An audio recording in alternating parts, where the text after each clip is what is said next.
My name is Dom Price from Atlassian, and I'm Atlassian's word futurist. But at Experts Unleashed, I want to do something different with you. I want to bring experts from their field to you. Experts that aren't going to talk about thought leadership or theory, but they're going to bring their lived experience, their pragmatic insights, and their stories to help you unleash your potential. So the format of this show is incredibly simple. It's all based on three things. Every single session we do with an expert and Experts Unleashed, we're going to have three chapters, three core things that they are famous for, where we go through the theory, we go through the practice, and we get them to share one insight that you can try. So listen in for the three chapters. Folks, welcome to another episode of Experts Unleashed. If you haven't joined us before, ask yourself the question, why? But watch this show first. Experts Unleashed is a show where we take traditional thought leadership, we chuck it out the window, that one now any window, because we don't want more frameworks. What we want is experts with lived experience that come to you and they share their insights, their wisdom, their hacks, their pragmatism, so you can be a better leader, a better human, a better member of society. The structure of the show is really simple. We're going to go through my user manual to understand the person that we're interviewing today. And then we've got three chapters, right? It's a really easy show to enjoy. Now, let's just crack on with today's episode because I am excited to hear from this human. The less you hear from me for the next while, the more you hear from this person, the better. So Yemi Penn is a phenomenal human being. So when I think about Yemi, I think about the triple threat, right? Because Yemi's a bit of a freak in the nicest possible way. So you go engineer, you're like, engineer by background. I've already got an idea of the persona. And then you go entrepreneur, you're like, okay, run a whole lot of successful businesses. Then you go filmmaker, you're like, all right, now you've taken me down a different angle. Then you meet Yemi and you just hear this abundance of like broad curiosity, and I don't give a shit about what people think about me, and I'm going to challenge the status quo kind of stuff. And you're like, you don't fit any of those personas. You fit all of them. You're not the intersection of them because you're too big a personality for that. So ladies and gentlemen, join me in welcoming on Experts Unleashed the legend that is Yemi Penn. Yemi, welcome to the show. Oh my goodness. Can you please just make sure we take that clip of the introduction and give it to other people introducing me? I mean, I'll take the title freak any day. But seriously, such a joy and a pleasure. I'm really excited to see what comes out of both our mouths. Yeah, it's going to be good. So Yemi, I want to roll back because the very first exercise I want to do with you is my user manual for the audience's benefit. It's an exercise I do in leadership teams all the time, right? You buy a TV, it comes with a user manual. You buy a stereo, it comes with a user manual. You hire a human, no user manual, right? And so we end up second guessing at how humans work. It's a massive mistake. It's a free exercise. The very first time I met you, I was sat in the audience, you were on stage.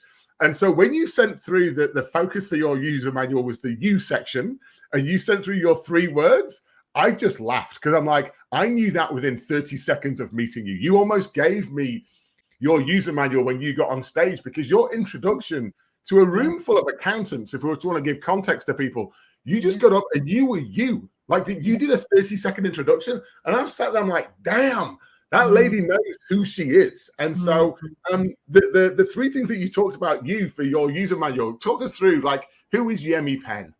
Oh, and I love the user manual and how great if we could all have it. And I think that's effectively how you would have met me in those first 30 seconds, because I have this thing called small print. And one of my small print, which is one of the three words I mentioned to you, is that I do have a potty mouth. And I need to say that first because I never know when it's going to drop. Now, I have a level of awareness to know it's not everyone's language of choice. Like I really do. Like there are different belief systems. But Dom, I've tried to be something else. Like I really have. And, you know, being an engineer, being out on construction sites, and I don't want to blame the industry, but I can't get a point across sometimes until that S word or F word is only one of them where it lands. And so one thing about me is that I do have a potty mouth, and I tend to ask for people for forgiveness, and they can usually pick up very quickly that my intent is not to harm. The other one is radical honesty. That one makes me nervous being on this because and it's not that I don't have a filter. It's just I want to engage with people deeper. I want to get to connect with people. And especially when I'm delivering a keynote, sometimes you've got 20 minutes, 40 minutes to shift perspective.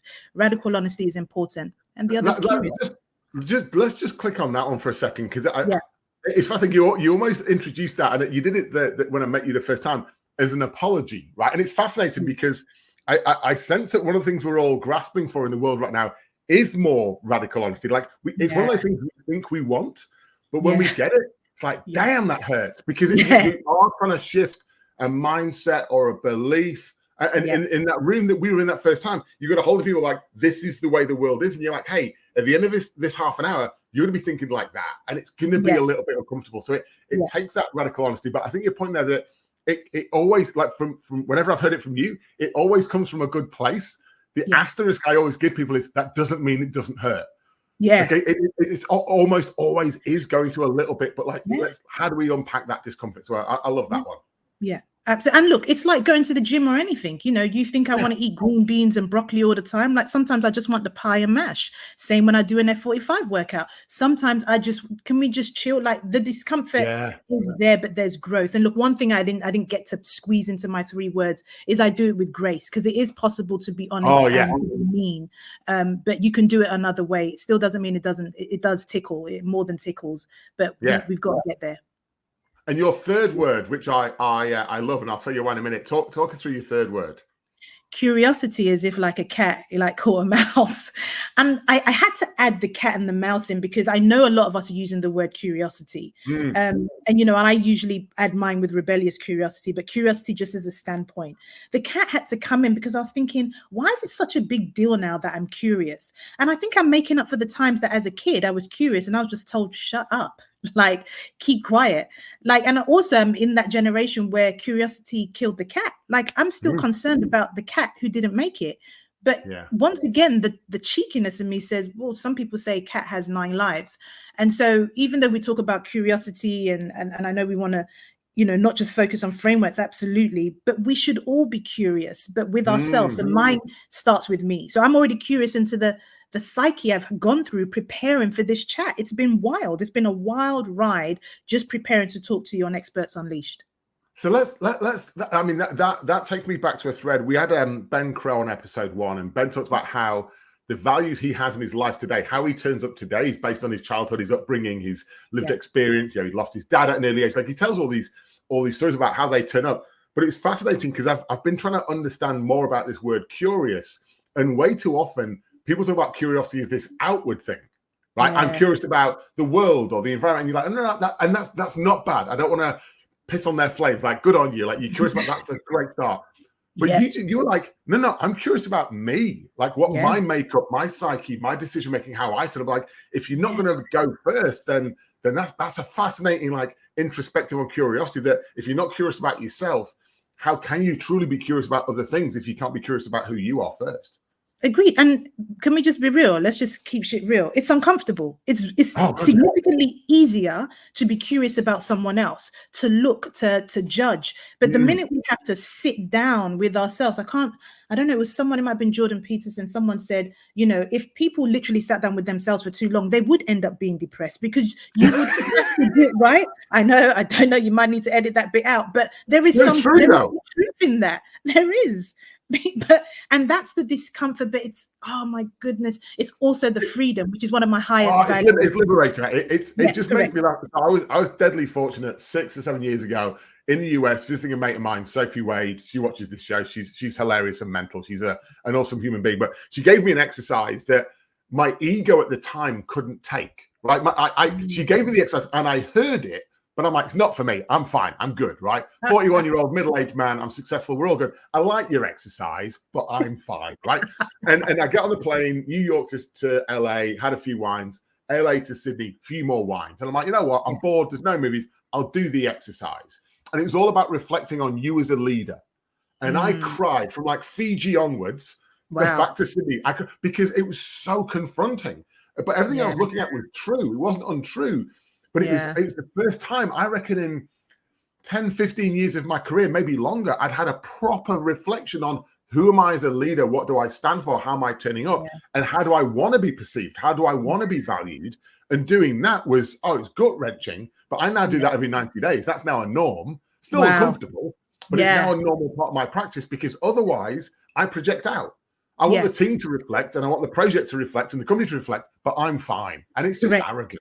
Yes, it is. and borderline narcissistical, I think, just of humans as a total, that we constantly think it's the outward. And I know some of this might not be new knowledge to a lot of people, but it's continuous. Like, I love that you had to be like 40,000 feet above the ground in order to give yourself no choice but to do that. But sometimes as leaders in particular, that's what you've got to do. And I promise you, everything after that is significantly easier. Well, it is, because I think the exercise, when I do that, and I'll link to it in the show, it's called the 5 L's, but when I do that, whilst it's confronting, it's so liberating, because I'm like, most of this is within my control. Suddenly I'm like, this is good news. Like, the thing that's not working, I can fix. It's immediately within my sphere. So, like, why don't I? Versus feeling like the world is happening to me and I'm the victim. And that switch, it's the same amount of energy, but that switch means my energy is way more positive. So let me ask you this, and I know obviously you're the one doing the interviewing here. What is the discomfort? That's the bit that I love to name out. So when I'm observing myself and I'm curious about myself, what was the discomfort if you now know that there's liberation on the other side? The liberation comes afterwards. The discomfort is putting a mirror in front of me and saying, what did I do in the last 90 days that I loathed? What did I do in the last 90 days that I longed for that I didn't do? That was within my control and I didn't do it. What's the thing that I love? Can I own up? Am I safe enough and confident enough to own up to the thing I love that I want to do more of? What's the thing that I learned about myself? Did I hack me? And if I didn't, and I've not evolved in 90 days, shame on me, because I should have. I'm going out telling other people to do that. If I'm not doing that, then I've got to call my own BS. But the hardest one, every single quarter, is the 5th L, which is, what did I laugh at? As a leader, what created laughter? And that's because I was recently taught, if I'm not leading through play, I'm leading through fear. So if I'm leading through play, then I get laughter in my work, right? It's a byproduct of the way I work. If I'm leading through fear and compliance, there's no laughter. So when I've not got an answer there, if I say, as a leader, what environments did I create where I created laughter, and I've not got an answer, the answer is I'm probably leading through fear. And that's, I don't want to, that's not my intent. But when the proverbial hits the fan, sometimes, I bang the table. I'm like, why am I doing that? I know it doesn't work. But most people don't know it. We're so unconscious to the fact that, especially if you give that choice of play or fear, I usually use love or fear, but I appreciate in the workplace play, absolutely. But the truth of the matter is, most people don't know. But if you stop and pause and answer that, that's awesome. Love it. Yeah, brilliant. So your 3 chapters, you gave us the meta level sort of theme, sustaining humanity. You put liminal thinking in there. I love liminal thinking. I think most people aren't going to understand it, so we can unpack that. But your 3 topics I absolutely adore. One is identity. And the reason I adore that for you is you're someone who I think has such a strong identity. I'm guessing you didn't always start out that way. I'm guessing you've gone through an experience of working out who you are and what you stand for. And now you have that, and it's unapologetic. I love it, but I'd love to unpack that. We've got thinking outside the box, which is almost like the definition of liminal thinking. I don't think there's a phrase that has annoyed me more in business generally than the phrase thinking outside the box. But I love that you've got that, because I'm like, it's still true today, but I'm like, I almost think we need to trademark a new phrase there. And the third one, which I think is crucial right now in business for leaders, like as we embrace the future and modern work, creativity, right? How do we create better? How do we create different? So let's start with identity. I mean, why did you choose identity, and what's it mean to you? I think with the work I'm doing, and even if we just separate that, because I try to make sure that my identity is the same as the person who's doing the work and who I am. I try not to be different. But the work I'm doing, identity crisis just seems to be the theme across everything. And I brought it up because I recently put a post on LinkedIn, which got the most amount of comments, because sometimes I think people following me on LinkedIn just watch and don't say anything, but they actually spoke. The question was, who are you without your job title? And it was really interesting to get, and I don't know why. Sometimes I just get these downloads that say, put this post out, because I feel like I'm just tapping into lots of conversations I have. But you mentioned something about me having strong identity. It feels a bit like Benjamin Button. That feels like I feel like my identity is, I'm going back to front. Benjamin Button was kind of born old and he started to get younger. If anything, I was more sure about my identity when I was younger, and I feel less, because when I get on stage in particular, I get on stage just as Yemi, but very quickly I have this real discomfort of, oh, but you're Yemi, the Black woman who's an engineer, and all these other things that carry a lot of heavy load that I'm not interested in. And so I'm still working through that. This is where the curiosity comes on. It says, well, Yemi, what would it look like if you just go up and be you? And that's where a lot of my small print is that before, considering I'm already buying into these labels, before you who are in the audience label me with what you see in the intersections at which I'm at, this is actually what I'm about, radical honesty. So that's why identity is really interesting for me. And also when people speak, I mean, I could go on this all day, but let me pause and give you a minute to see what's going on in your mind as you hear me say this. So I'm going to guess here, but I'm guessing this one's true, that most people have judged you before you've even got on stage. Damn, yeah, absolutely. And that's the nervousness that a lot of speakers have. Like, I put my hand up. This is my radical honesty. When I used to hear people speak on stage, I judged them before they spoke. So the minute I get on stage, I'm assuming there's a judgy Yemi in the audience. I had to change that shit. I had to change it. Yeah. But we do. We do. I think it's something that's just natural, even whether it's the hair, whether it's not even about skin color, it could be pigmentation. We do. If we are to be radically honest, majority of us do. I still do, but I now change what I send out.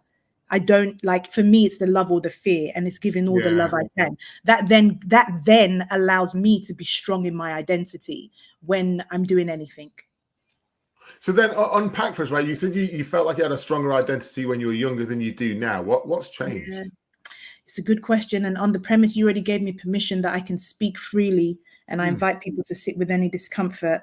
While I was growing up, younger, and I've moved around a lot, I spent a lot of my time in Nigeria, where there were predominantly Black people. And so I was used to that, and I was used to just, and I watched TV, and there were different cultures, different races. So there was something in that was already grounded in me and who I am. There was no comparison. There was just an awareness, because we were able. But the minute I came to the UK, I came with the same confidence, like, oh, hi. Once again, you know that phrase that people get absolutely annihilated for, of not seeing color. I didn't see color, Dom. Oh, no, because you didn't know it. Like, and it's when you rock up in a new place and you're like, hi, everyone. Like, as a northerner, when I moved to London, I'm like, hello. People are like, why are you saying hello? And I'm like, what we do up north. Hello, we're friendly. Correct. Exactly that. And I think people could almost place that with anything, any part of the identity. So when coming to the UK and then realizing a few things that were different because of either my gender, same thing with engineering. I went and studied engineering. I did not think of my gender. I truly went in until one of the tutors said, oh, there are only 3 women in this class of 100. So it's interesting, because I then applied the same with my son, which was a bit dangerous, is that I didn't tell him, I haven't made the effort to say, oh, you're a good Black boy.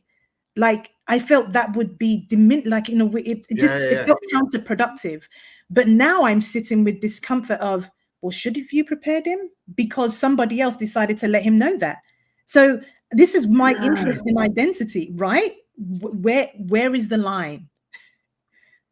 It's fascinating. So let's give the audience an insight into the topics you talk about when you're on stage, because I think that'll give them a lot of context, right, as to why, like, identity, thinking outside the box, creativity, right? This stuff you talk about is because when you're on stage, you're talking about the topics that, for some reason, historically have been called soft topics, that we both know as being extremely hard topics. What are some of those themes that you're trying to share with people that I think makes your identity so important to the conversation? A big part of knowing who you are. Like, you know, I know we've got different range of people listening, but let's just focus on leaders. And a number of us have this innately. But if you want leaders that you can really have big impact, is knowing your identity. Is a lot of what I do is around transformation, which, once again, that might have been software, but shift in perspective. And all the topics and themes I've given you are linked to it. So when I get on stage, what I'm typically doing is trying to shift the perspective of the whole room, depending on what the brief is. Even when I'm briefed by the client, I explain to them, you do know that the outcome you want might not be the outcome that everyone gets. So I really invite them to lean on the fact that they're just creating a space for their people to be curious and go in any direction they want. So that's one thing that I kind of do, regardless of the topic. The identity bit, and this is because at the end of most of my keynotes, I tend to end up saying, remember who the fuck you are. Like literally, that is how I end it. I've started to pause a little bit because it just feels like a nice thing to say, but I'm really trying to invite people to say, well, who are you? Who are you without all the labels? Who are you if you didn't buy into, and even the job title? Like who is the essence of the human being who's been brought in to look at accounting, to look at the building, constructing? Because you may think it doesn't have a place here. Part of the changes we're having in the world is actually, let's reintroduce it. Not only will it increase your P&L, it will reduce your turnover, your like staff turnover. So many things, but it depends on what the topic is. And so if we take that to the next stage, that's saying, when we talk about identities, what do you stand for? You talk a lot about authenticity, vulnerability, like being your true self. That, again, it's all about, you've got to know who that is before you can project it out. And I suppose the asterisk in there is that doing that is of benefit, right? And I think that's the bit that's normally quite startling in that presentation. When you talk about that, it's not a nice to have. It's an essential part of modern work, is to give your people a safe environment where they feel like they can be themselves. Like that almost needs to be underlined, because the question of like, who are you? If I'm in an environment where I don't feel I can be that person, even if I know who I am, I might actually feel more excluded. Yes. And look, I also want to acknowledge, and this is the empathy and the grace, I completely appreciate that there have been decades, generations where you couldn't bring your full self, especially into the workplace or leading. So let's name that. Let's name it. And the same way we have an iPhone 15 and a 14, we're going to have software upgrades. We're now in this stage whereby we're having different upgrades to say, well, actually, what would it look like if you did come in? Like I promise you, your people, when I had, the most I've ever had is about 19 employees across 3 businesses. And almost in every conversation I had with them is, look, you're going to have dreams and goals that I'm not going to either understand or maybe be part of, but I want you to win. So I know, and this might be a bit limiting, that we're not going to work together forever. But what I would really love is that for the period we do work together, let's have fun. Let's be as open as possible. Like it. Why is that a controversial conversation? Like, it's funny. I was chatting with Patty McCord the other week, right? And Patty's a legend, like ex-chief people officer from Netflix. She's like, we want you to exit gracefully. Like, you're not all going to be here forever. And so how do we make it so that while you're here, it's awesome, and then you go on to other great things, and that's still awesome, and it's okay. Yes. I mean, you say that, but some people, and I remember sharing that with a group of leaders, and they said, well, why would you say that? You're wanting them to know and have an exit plan. But this is radical honesty. Everybody has an exit plan. Even someone who's been running a family business for 100 years, it's called death. We all have an exit plan. So I think it either happens to you or you make it happen, but there's always an exit plan. Yeah. But there are benefits, and I know that some people still don't even know who they are, and I think that's exactly what 2020 did. And I know we keep on going back to it because it forced us to have a pause, and so a common mission, a common linkage, right? Correct. And so, but whether people have done the work to lean in, but there really is benefit. And with all the guests that you've had on already, there'll be so many examples and insights to the benefits to doing that. But that's where the curiosity has got to start with you. It's fascinating when, again, you've used the word in such a rounded way. But if I think about, even in my career, when I graduated from uni, I started working at Deloitte as a chartered accountant because my family wanted me to. This is a job for life, and that felt like an amazing thing. And then I faked my way through it for 3 years in London, but never liked it because it wasn't who I was. And then I moved to Sydney, and a little bit of who I was changed because my environment changed, but the job was the same. I did another 5 years doing it, and it was fine. Like, I have no complaints. Those 8 years were amazing. But it was only when I left, and then my next career move, I was like, if I was to be selfish and find an environment and a job that suited me, what would that look like? And now I found that. I feel hugely fortunate, but it feels like one of them was survival and the other one is thriving. And it's not fair to compare them because I needed to do one to understand the other.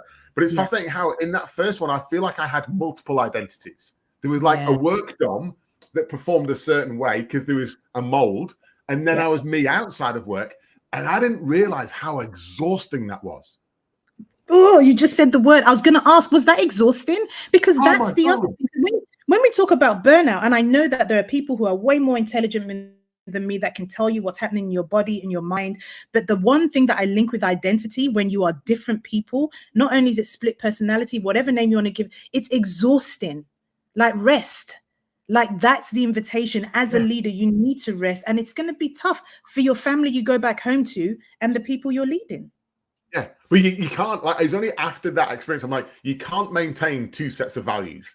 You can't maintain two sets of personas, right? Because maintaining all those things is an energy tax. And then you're in an environment, you're like, oh, which one am I? So then you're at a social event where you've got some work colleagues and some friends. You're like, oh my God, which version of Dom should I be? And because whichever one I choose is going to be jarring to part of the room. And you're like, I can't do that anymore. But I think a lot of people are in that existence of, and the reason it triggered me before was when you mentioned the pandemic. Because I think before we had boundaries with work. Because I went physically to work and I could be one person, got on the bus, put my Spotify playlist on, now I'm a different person. But we've taken away those boundaries. Yeah. And so we've taken away those boundaries. I think we've muddied the waters of like, if I'm a different person at home with my wife and kids than I am in work, but I'm now doing that in one environment, that's really confusing. Yeah. And the repercussions would have come out for some people, whether it was, I don't know whether we had the highest forms of divorces and separations. I think partly it was to do with identity. Like it's not just a buzzword, it's really something for us to get curious and love on. And I also want to just highlight when you mentioned about Deloitte, like you're right, that was also part of your journey. It's not for us to get rid of identities. No, it's not bad. Yeah, exactly. Yeah. It's not bad at all. And the other thing I wanted to say, I heard someone else say this because you mentioned, you know, I think it was your parents or something, you know, when people, sometimes our identities can be formed based on traditions. And someone said traditions are rules that were made by dead people, i.e. the people that made these traditions are no longer with us and we're in it. I know, sounds harsh, radical honesty. But it's like, are they still, but it's a good question. Some of those might still be relevant. That wisdom might still be true. Also. Correct. But let's ask ourselves the question: in this current environment, is that tradition still relevant? If it's not, So before we wrap up identity, there's two things I want to do before we go on to chat today. One is I've purposely saved "Welcome to Country" till now.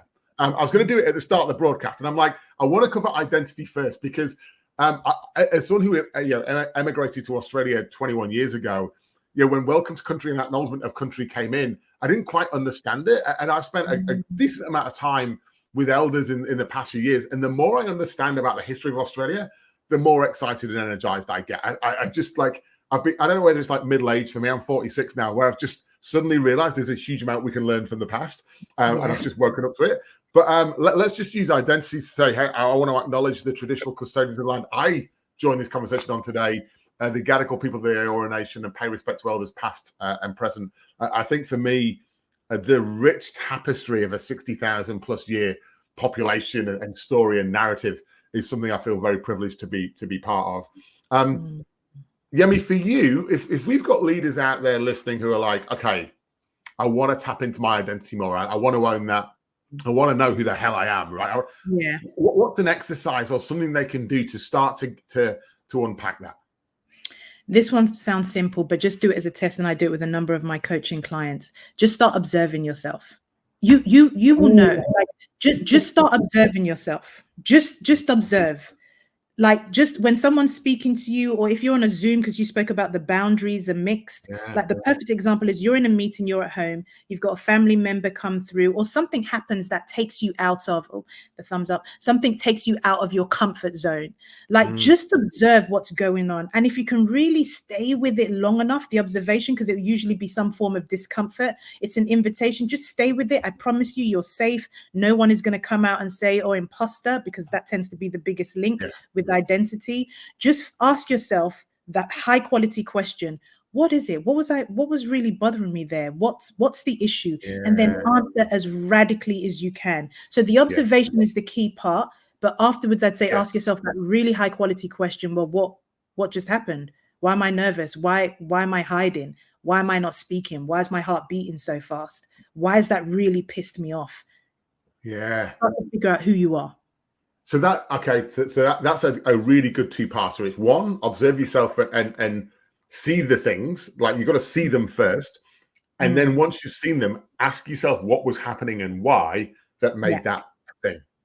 And then I suppose actually there's a third step: decide what you do differently. Yeah, correct. But that's a lot of work you're giving people, Dom. But yes, no, but like, even in the first two, just the self-awareness alone of going, hey, in this environment with these people, here's how I'm turning up, and I don't like that. That alone is a start, right? Just that acknowledgement. And can I just say the observation, if you can, do it by yourself, because what we tend to do is go and find an obvious crowd who's going to make us say what we want them to say or think. Do it on your own. That like Jordan Peterson said, like it's uncomfortable to do it by yourself, but do it by yourself. I promise you know the answer. Yeah, and don't let the power of rationalization kick in, because that will give you cheeky answers that aren't quite right. So let's move on to my new favorite phrase for 2024. Thinking outside the box. So liminal thinking.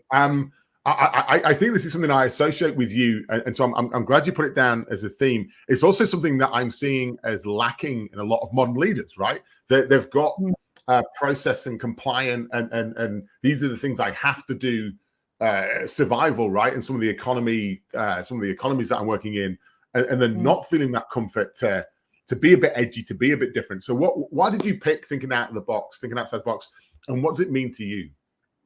Yeah, I put thinking outside the box because someone told me there is no box.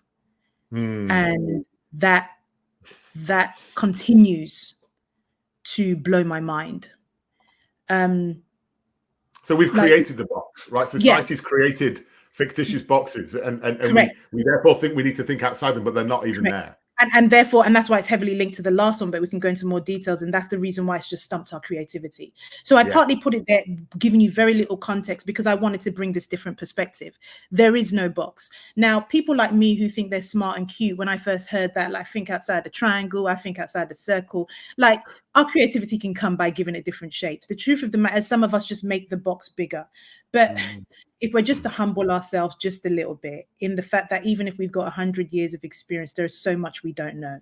So can we just assume that there is no box? And I usually think for me that there's just when I heard that first time, I'll be honest with you, it scared me. It scared me shitless because I didn't realize that I actually need limits. That's the radical honesty as well. I didn't realize that I need limits. I needed that box to know when I was like, I've opened up businesses and had teams and led teams on major projects that I never thought I would have been able to do. But what I did was, and we'll talk about creativity, I expanded my awareness of the box that I'm in, the box that said, I can't lead a team, the box that said, I can't open up a business. Yeah. I only expanded it a bit bigger because I felt I still needed constraints. The one I'm now dealing with is the excitement that there is no box. Like, there's no box, Dom. Like, do you know what that means? That means, does that mean I can do anything? I mean, at question mark, this is my curiosity, because that blows my mind, but it also scares me. And that's another reason why I put it in, because it's really changed the whole part of my life. And, you know, I'm the same person as I am at work, career. I'm a single mom to two. I've been a single mom for 17 years. I couldn't have given my kids the life they have or made the career decisions if I did not completely obliterate the box, because the box would have been the stories that I've read time and time again in the papers of a single mom struggling and putting ends meet. I needed to get rid of the box. And that for me is why that topic is really important. So let's just roll back then, right? Because this is me being entirely selfish now, right? So I love the whole ideal of there not being a box, because I think I've spent my life jumping out of the box that people have tried to put me in and going, look, I'm over here. I'm not in a different box. I'm just doing something different, and I'm fine. You're fine. Everyone's fine. No one died. It's good. And so I know that when someone tries to put me in a compartment, I just, my rebellious side kicks in and I become a pain in the arse. But one of the things that's fascinating for me is when I reflect on family, right? So, you know, I think a modest but a very simple, like, Northern English upbringing. And so the life I've chosen to lead is outside the box of my family life. Yeah. Right. So my family are living the uniform life. They live down the street from each other and they shop at Tesco's or Sainsbury's. And I've got no qualms with that life. Like, they enjoy it, and I love that they enjoy it, and I enjoy it for them. But I've chosen a different path. I've chosen a different box almost. Yes. And so I always feel when you're the person that's chosen the different box, what does that mean for how you reflect on your upbringing? And also, do you ever feel like you've left people behind, or if you knew you've got the people in Nigeria, you've got people in the UK, you've got those family roots, you spend your time between Australia and the US. You're living a completely life than those people that helped nurture you and create who you are. How do you reconcile that? Yeah, look, this is a term, and I know you said don't use jargon. It's called like survivor guilt, which like can span across so many different areas. But for some of us who leave, but then there's also something attached to it that suggests, well, not that we know better, but that we're living better. And I know that that's not what you're saying, but I think sometimes that's where the survivor guilt comes out of, which is, you know, that box the rest of you are still living in. It turns out there are different type of boxes, or you don't actually have to be in a box at all. So to answer the first part, yes, I do feel that. Definitely feel guilt, because we've all been taught, you know, I call it the memo. The memo is you're born into a well-adjusted family, you get a good, you know, a good education, good degree, married, 2.4 kids, white picket fence. Once again, no shade. It is worked for centuries. But then when you've got rebels like me who just come and completely fuck the whole memo up, like I've got people at home giving me the side eye, and not even just at home, in general, thinking, what is she doing? But I also know that I'm reaching out to a group of other people who are interested and kind of knew, well, this wasn't comfortable for me. It's almost linked back to the identities. There are a number of people who are just feeling really uncomfortable because they have been put in someone else's box who's probably no longer alive, and the box is too small or a different shape, or the fact that they just don't need a box at all. So I definitely, especially when it comes to family, I do, but I do have to say that I do not operate with any level of supremacy, thinking that my box or anything is better. And that has changed. How? Because and here's the real question, right? You're on a mission of self-improvement, is my view of your world, right? That curiosity is, you want to know more about yourself, more about others, more about the world, so you can do better, different, right? And that's, I applaud it. But how do you do that and not compare? Because, you know, so the first thing that came to my head is stay in your own lane and mind your business. Like, why would you don't stay in your lane? You don't stay in your lane. You're constantly. No. I stay. I change my lanes, but it's my lane. It's not a lane somebody else gave me. So that's what I mean. So that's the comparison. And maybe we dig in a bit deeper. There are many lanes, and I change my lane all the time. And I have people, including my fiance, saying, "Why are you constantly changing your lane?" Because I want to. The difference is I'm not dragging you along, nor am I judging you for wanting to stay in your lane. So I'm saying, and really there's no other way, and maybe let me slow down. It's for us to mind our own business, to not judge. Like, I'm genuinely running my own race. And I heard some stuff today, someone's doing this, someone's doing that. Something said, Yemi, do you want those things? It didn't come up to you before. Stay in your lane, boo. Stay in your lane. And that's the best way. And the other thing that comes up is I find I learn from my family on the premise there's no judgment, and they also learn from me. They really do, because I'm not out here. It's mutual. Correct. I'm not here to evangelize anybody. That carries a level of arrogance I don't want as a leader or a sister, mother, daughter. It's funny because I've always got this voice in the back of my head that says, it's not your job to show people the light. Which sounds a bit silly, but it's like, because it sounds really condescending and patronizing. If you're like, let me tell you about this world I've discovered in Australia, let me tell you about, and everyone else is like, you don't understand, I'm fine. And so the story for me there is when I used to, so I lived in Manchester, moved to London, then moved to Sydney, and I would go back and visit Manchester, and my mates from school are still drinking in the same pub. Right? Same Friday night, right? Same barman, same beers, different price, but that same gathering. I remember, like, for a good few years, I'd go back, and I don't mind admitting this, I would judge them. I'm like, why aren't you ambitious? Why aren't you doing all these things? Like, why aren't you? And then over time, I'm like, oh, you're perfectly happy. You've made your choice. You've picked your lane, and you love your lane. And it's not that mine's better or worse. It's just different. And if I'd have stayed there and done that, I would have been miserable. Similarly, if I put you on a plane 60 times a year, make you travel the world and put you on stage, you'd be miserable. Correct. So it's not that one's better or worse. They're just different.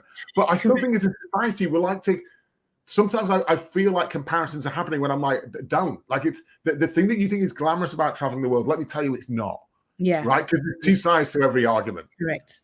And I want to share this one because you shared with your friends in the pub going back home. My fiance is Northerner, and the stories are very, very familiar. But I took my kids to Fiji a couple of years ago, and we went to visit a school, and there were a number of kids like playing football barefoot, but it wasn't a football. I think it was a tin. And the shit that was coming out of my mouth, I said, you see, guys, like, we're really fortunate. blah, blah. I had to hold myself up and say, Yemi, they look happy. When was the last time you and or your kids were kicking anything? So once again, the thinking outside the box. And laughing with that level of abundance. And joy. So it's just to acknowledge that firstly, there might not be no box, but as a minimum, let's acknowledge that we all have different boxes. And I would love for us all not to assume that everyone must be operating from the same box. So let's just, I'm going to ask you a personal question quickly. How does that manifest with your kids? Like your lived experience growing up in Nigeria, living into the UK, Australia, like you got your lived experience. They've been born into a different world than you were born in. Yeah. So you like the fictitious boxes that were around you are different than the ones that you do or don't choose to create for them. As a parent, how do you navigate that? This is personal advice for me as a dad of 2 twins, by the way. Yeah. Mate, so in all seriousness, it's to give up control. Look, our kids, so it's to give up control. I'll be honest, there's times when I've had so much money, more money than I could even dream or think of, which is what built, and I gave my kids, I want to say everything. They wanted for nothing. But I started to see a pattern, which was just like this expectation. Like there were things. So I'm navigating a lot and I'm trying to find the balance. And then I went to the other extreme, moved out of the 4-bedroom house, got a 2-bedroom, had, both siblings sharing. I'm like, Yemi, just like, and this goes back to my work on trauma, which is, Yemi, you don't need to go from 0 to 100. It's trying to find the balance. So I learned not to control too much and I learned not to judge. But the biggest thing, Dom, is that I believe, at least for a number more centuries, that all our kids are going to grow up and there's going to be some things they've loved that we've done and some things that they didn't and they haven't. You're never going to get it exactly right. Correct. And that allows me to have empathy for my parents. So there's no hard and fast rule. But I'm fortunate and privileged enough to be able to travel the world and take my children with them so they get access to navigating the different boxes that we're all operating in and out of.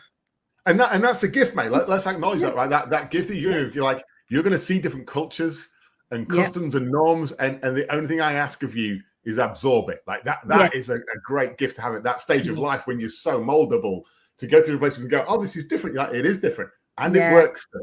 Like, not right or wrong, just different. Yes, it's different and it works. Damn, can we put that on a t-shirt? Yeah, it's right. My latest post-it note is because you had the word curious before. My latest post-it note was more curious, less furious, and that's because I found that I was turning up in conversations, and instead of being curious, I was just getting angry. And I'm like, less furious, more curious, right? Instead of making a statement, ask the question, like little tips. But it's the same thing. Like, it's different, but it's not wrong. It still works. For a leader out there, Yemi, who wants to, and I know we're going to move into creativity next. But if we're thinking about the concept of being put in boxes, a lot of identity is being put in boxes, right? You are a woman of color, and you're like, no, don't put me in that box. I'm a woman, right? But I don't have to be labeled that way.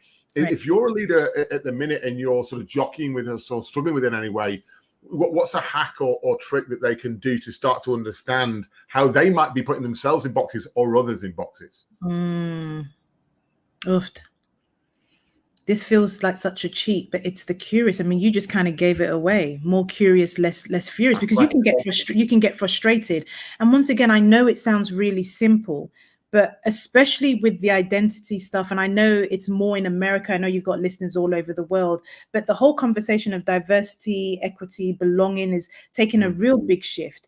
And once again, let's go in radical honesty. Like, I have conversations with men, middle-aged white men, who are saying, well, I didn't think I was going to get this role because I'm in this position. So your curiosity really needs to spike up a bit, but with grace.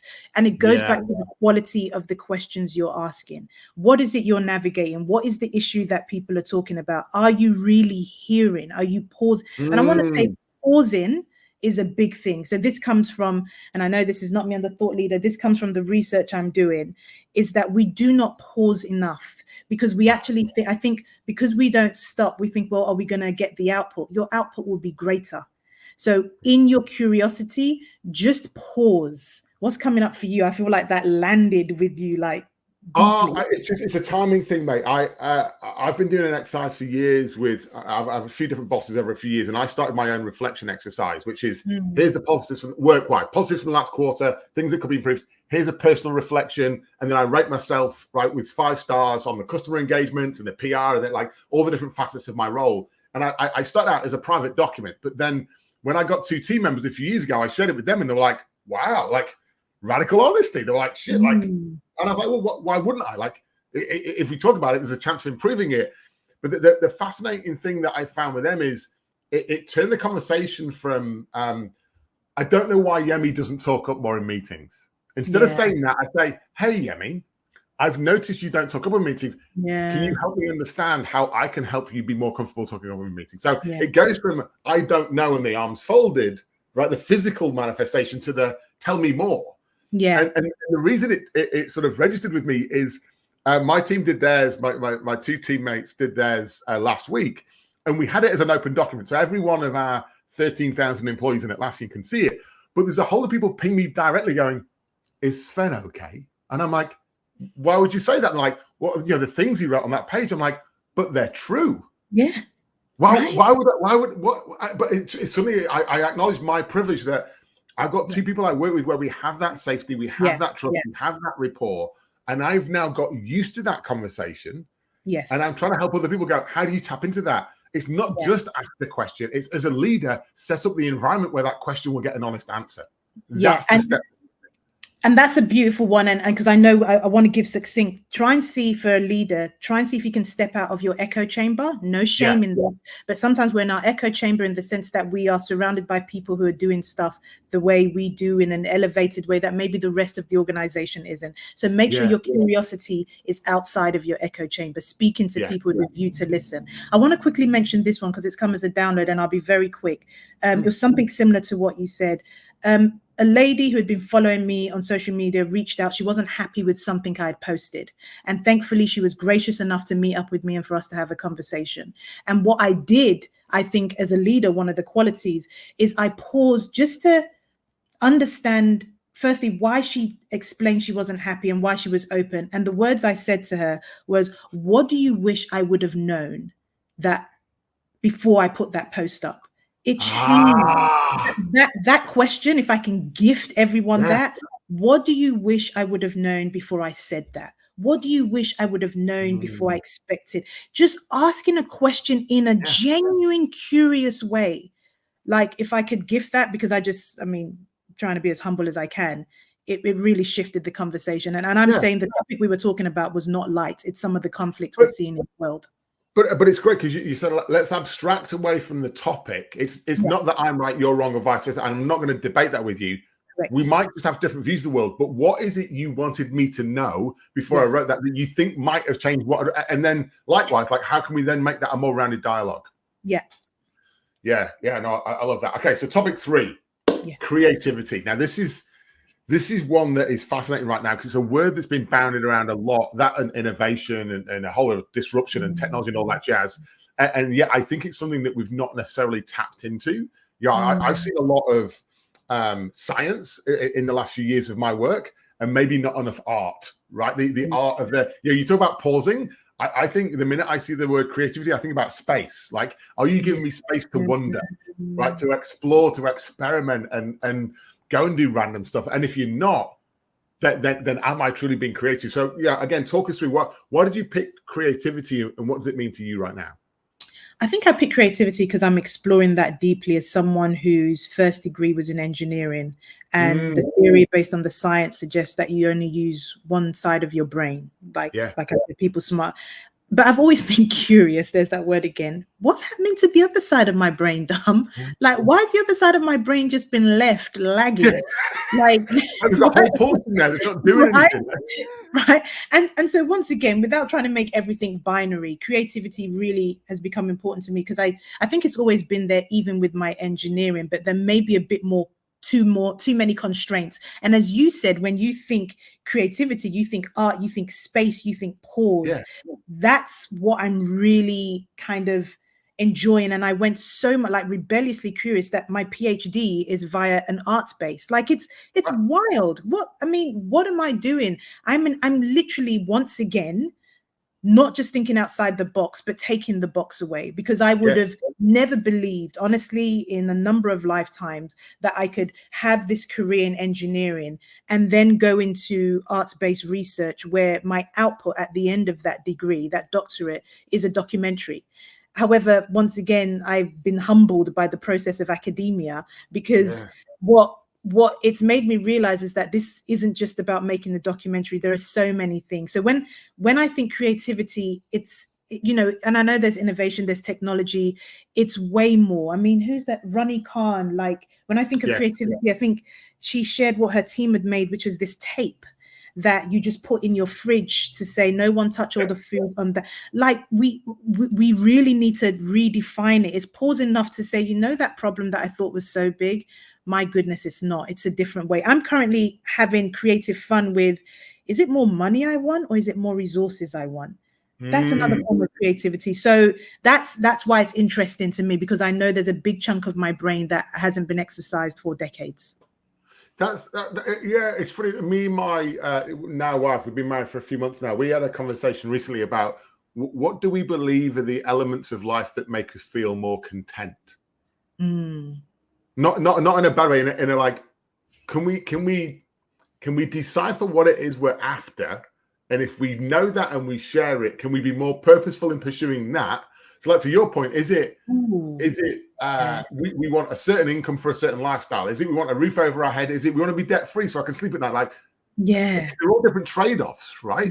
Is it that live debt free in a smaller house, or live the lifestyle, and you're like, oh, right? And it's just having the conversation has been fascinating to go, you know what? If you'd asked me X years ago, it would have been this, but now it's that. But hang on, if we optimize for now, is it going to change? Because the kids are young, and as the kids grow up, like, what does it mean? And for me, like, a refocus on family life, right? Like, I had the whole existential challenge for me when after my paternity leave, going back to work, when I was like, can I be a successful employee and a good dad? Yes. And in my mind, the answer was no. So I was like, well, I've got to give one up. And then I'm like, actually, maybe it's a yes, but I have to be more creative with how I go about doing that. Yes. Goosebumps. Yes. And that's the invitation. And you said it earlier. I mean, we couldn't have planned this better, but you said about play and fear. The invitation is that we get more play in through creativity. So the conversation you're having with your wife, make it fun. Like, I went and I've started to use Lego, and I'll tell you now, Dom, I come from a generation that says there is no time to play at work. Like, as in, I can imagine one wagging the finger. Yemi, there is no time.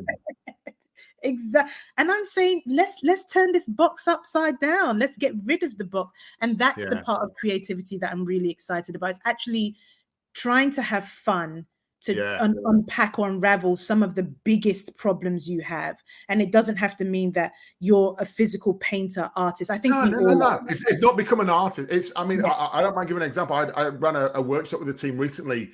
They were struggling with creativity, and so we did the right. No one's going to get fired. I made the senior leader write on the whiteboard, no one's going to get fired. I'm like, right, now, the next idea you come up with is the one that you honestly have to think you might get fired for.